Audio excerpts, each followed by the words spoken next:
Hey, GenXer. As the old saying goes, feeling resentful is like drinking poison and waiting for the other person to die. While you might know this intellectually, GenXers still carry a big load of workplace resentment. You gave the company your energy and loyalty only to be laid off. You put in long hours just to watch your younger coworkers climb the ladder faster and then leave to make even more money. It makes you want to chew your face off. Today, we'll dig into resentment, why it makes sense, the false assumptions it rests on, and how to reframe it so you don't get caught up in its toxic cycle. When you recognize the invisible contract you're in, you can release yourself from the clutches of the grudge, and that will give you more energy for what you actually want. This is Burn the Map, the podcast for Gen Xers dying to leave corporate and build something of their own. I'm Shelley McIntyre, a certified coach with decades of experience in corporate strategy and tech. Subscribe so you don't miss an episode. Let's get into it. Many Gen Xers started their careers in intense work environments with few boundaries. You hold fast to the idea that productivity equals value. You know how to keep your head down and put in the hours. So when your contributions are ignored or your new boss takes all their vacation time, you feel enraged and dismissed. There's some logic behind the feeling. Resentment helps us feel superior, and complaining about people fosters a sense of belonging with others who are equally bitter. It also lets you off the hook. You can just think your boundaries, not speak them out loud. And when someone stomps on them, you can get upset. And this is the pickle. You feel bitter when someone breaks a contract you created but never told anyone about. Only you know the terms. You will offer something and you expect a specific reward in return. Once you understand and nullify the contract, you can reclaim agency and release the physical grip that resentment has on you. So let's do some digging. Once I was promoted to a role that I had no business doing. I had a supportive manager, but no experience, and I was back on my heels the entire time.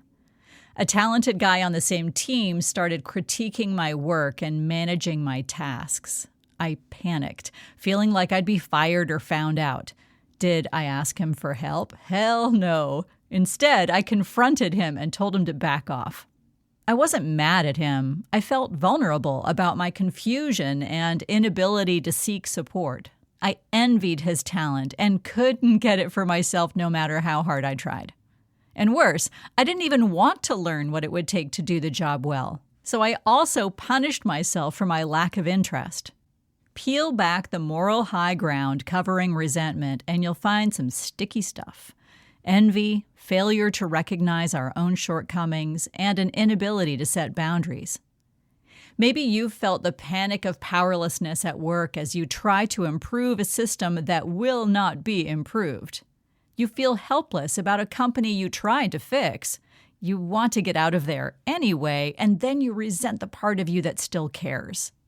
The bummer is that you're the only one who suffers from workplace resentment. It might feel like a weapon you point at others, but it only points back to you. Over time, this irritation isolates you. The spark of moral vindication might be keeping you stuck in a career that is past its expiration date. Bitterness reinforces your victimhood and snuffs out your creativity, and it's often hiding grief. Muscle tightness, digestive issues, and sleep problems are common effects of lasting bitterness. Your compassion for others might decrease along with your joy. So before the poison takes over your heart, let's turn it around. It won't be effective to tell yourself just to stop feeling resentful. We need to understand the terms of the contract and where it's breaking down, namely, what you need that you're not getting. Only then can you reclaim your self-authorship. To do that, we need to make a brand new baseline assumption that your self-perception counts more than anyone else's. This can be a challenging concept for people pleasers and approval seekers. You can do it. I believe in you. When you remember that you are the boss of you, Your unwritten contract can evolve into boundary setting. A healthy boundary involves naming what you're experiencing, asking for a specific change, saying what you'll do if that doesn't happen, then following through. It is not about punishing someone or asking for something they can't deliver. So let's try it. Name what you want and what you're experiencing, then transform that into a healthy boundary. Your unwritten contract that only you know about might have sounded like this. My departure date is approaching, and my manager hasn't even scheduled a going away party for me. Fine, I'm cutting my notice short and won't train my replacement. That'll show them what they lost. Your new healthy boundary that you say to another person could be, I want to leave well. I'll finish my projects, document what's needed, and give ample notice. I will need your support, which includes acknowledging my contribution and hosting a going away celebration. If you don't plan one, I'll host my own. Reframing it in this way puts the power dynamic into focus. You aren't quietly hoping to be thanked or planning a revenge move. You're leading with your own self-respect. Transforming unwritten contracts into boundaries is a practice, not a one-time negotiation with yourself. You can help this along by noticing what you're doing well and taking credit for it daily. Write it down if you need to.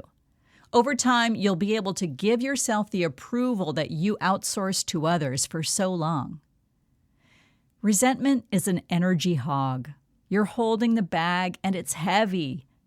GenXer, your energy is precious and you'll need every unit to prepare for what's next. If you let go, you get a return of emotional energy to feed your future, not your past. This could feel disorienting, so ground yourself.